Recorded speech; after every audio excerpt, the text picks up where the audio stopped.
So one of the questions we often get is, so actually, what's in these manuscripts? And people have a mental image of a manuscript as having a beautiful illumination on it, something like an ancient version of the St. John's Bible, the classic medieval, gorgeously calligraphed, gold-covered manuscript. And there are a lot of them that are like that, and we've photographed many like that. And we've photographed their equivalents in Syriac manuscripts and Arabic manuscripts. But most manuscripts aren't immediately captivating by the beauty of the art. Instead, they are the written records of what people were thinking about, original compositions, notes about history, copies of works that are now lost. And so their beauty becomes apparent when you can actually read them, which is why the work of the scholars and the catalogers is so important. Because most of us look at a manuscript page and we say, well, that's really interesting, but it's not terribly meaningful to me. But somebody who can actually read the language, can tell you what's in it, translate it, write an article about it, they're the people who make these manuscripts really speak.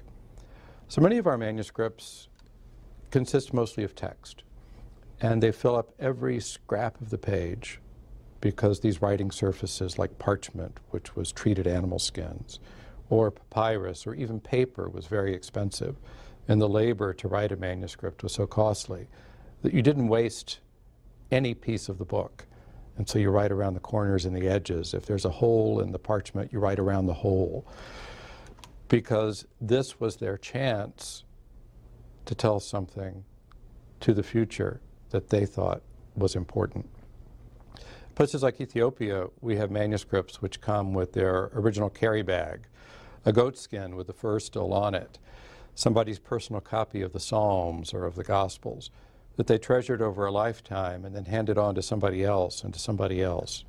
And the book's been repaired, the cover's been resewn, the book shows the charred edges of having been left by campfire at some point when its owner fell asleep while meditating on the scriptures.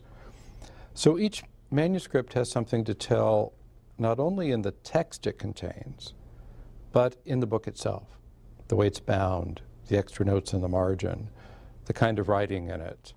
All of these things are ways of going into the culture which produced it.